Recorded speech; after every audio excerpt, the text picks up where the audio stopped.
You are listening to Mark Lack, and this is Retail 101 Online.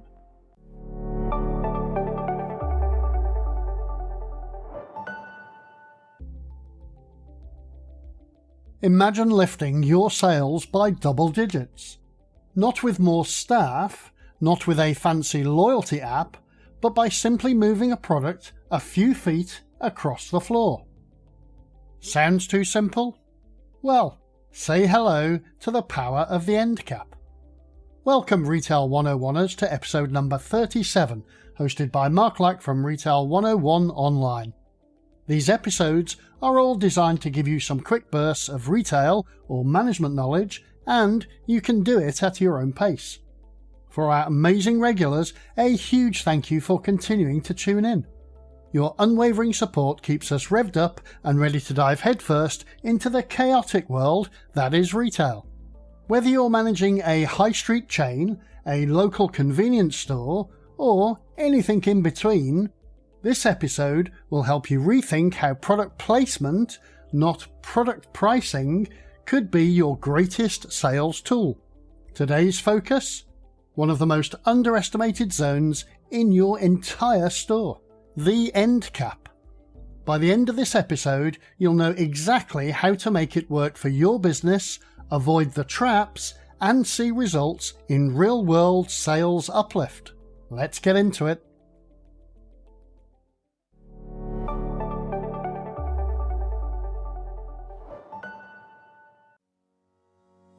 What is the Endcap effect? Let's start with the fundamentals. In retail, an Endcap is a display at the end of an aisle, often perpendicular to your main product shelves. It's highly visible, placed along customer traffic routes, and surprisingly powerful. The Endcap effect refers to the significant increase in sales that often occurs when a product is placed in this position. This isn't just hearsay. Studies by Nielsen IQ have shown that Endcap placement can boost product sales by 23 to 35%, depending on category, display quality, and store format. And that's with no change in pricing, packaging, or product. Just placement. Why? Because Endcaps interrupt shopper autopilot. They capture attention in a way that regular shelf space just doesn't. They're a billboard in a world of wallpaper.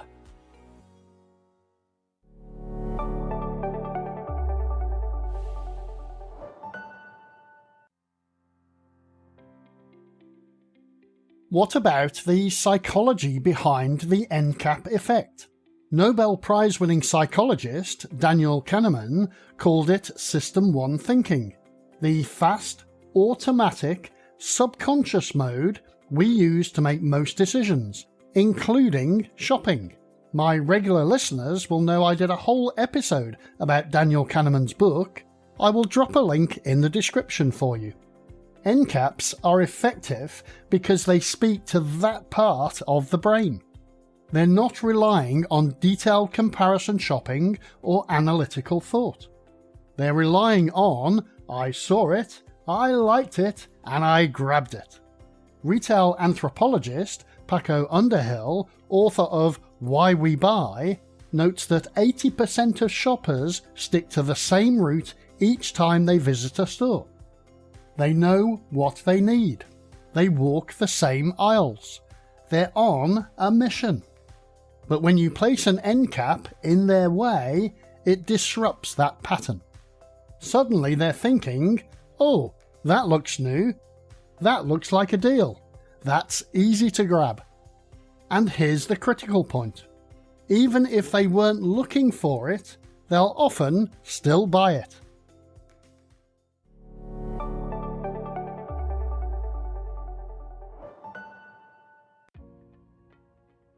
Are there any real-world retail references? Let's take a look at how this plays out globally. Target in the USA uses Endcaps as testbeds for new products. They monitor performance here before scaling lines across the chain. It's like in-store A/B testing. live and real. Tesco in the UK deploys endcaps for their club card promotions. It's a 1-2 punch, visibility and loyalty. Don Quijote in Japan takes a different approach. Chaos. Their endcaps are deliberately messy and overloaded with colour, sound and signage. Why? Because they want it to feel like discovery. And ASDA in the UK uses endcaps to communicate clear, rounded value pricing. You'll often see big, simple signs. £1, £2, £3. No decimals, no confusion. Their pricing psychology is rooted in immediacy and clarity. The endcap becomes a signal of value, not just product. ASDA's approach is particularly effective in family-focused or price-sensitive regions, where clarity trumps complexity. You're not selling features, you're selling speed, simplicity, and perceived value.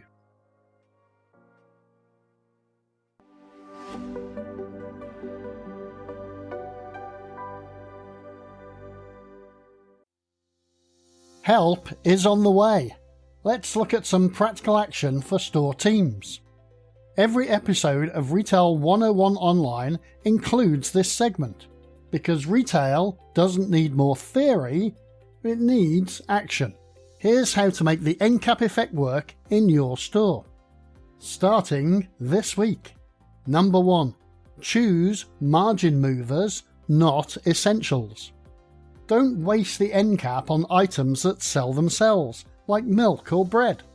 Use this space for high margin items, new launches, or products that need a push. Maybe they're seasonal, short dated, or underperforming in aisle.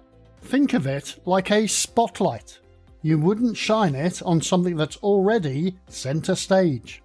Number 2. Rotate every 7 to 10 days.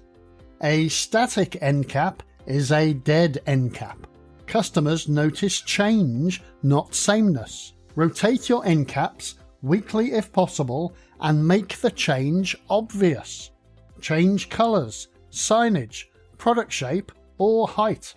Retail consultant Brian Gildenberg put it best. If your store looks the same 2 weeks in a row, your customers stop seeing it. Number 3. Build a story, not a stack. Great endcaps tell stories. A movie night bundle such as microwave popcorn, soda and a sharing size chocolate bar.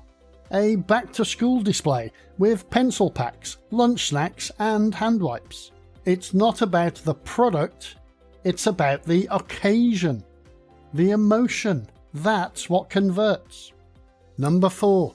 Track performance religiously. Use POS data to compare units sold or margin earned from the products when they're on the endcap versus in aisle. You'll quickly see which ones thrive under the spotlight and which ones just don't belong there. If you're not tracking, you're guessing. And number 5. Keep it spotless. Visual merchandising matters. A dusty, half-empty, tilted endcap says, "We just don't care." And your customers won't either. Set daily walk-bys. Use colour contrast. Keep signage clean. A tidy endcap isn't just nice, it's non-negotiable. And finally, some consultant wisdom. The endcap as content. Deborah Weinswig, CEO of Coresight Research and one of the top global voices in retail strategy, said something that stuck with me for years. In modern retail, your endcap is your homepage. Think about that. When customers walk into your store, their first impression isn't the middle of an aisle or the back wall. It's the first bold, high traffic facing display that catches their eye. Just like a homepage, a well-crafted endcap says, here's what's new, here's what's valuable, and here's what we're proud of. The only question is, what story are you telling today?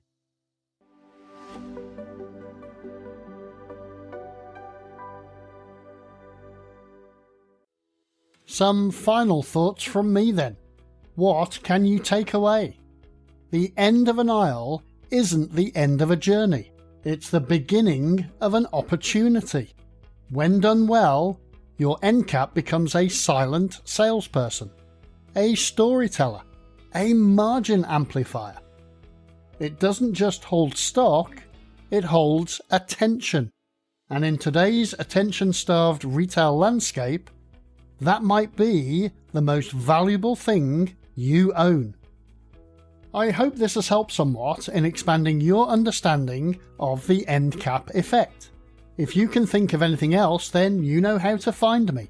Send me a message on LinkedIn, X, or the retail101online.com website, and I can add some new insights to the list. Don't forget to hit that subscribe button and ring that bell wherever you get your podcast fix, so you never miss out on the excitement of our next episode drop.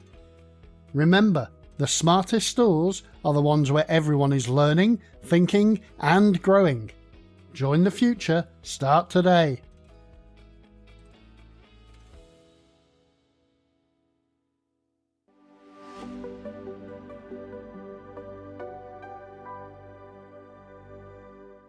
And that's it, folks. Thank you so much for tuning in, and we'll see you in the next episode, maybe in a couple of weeks' time.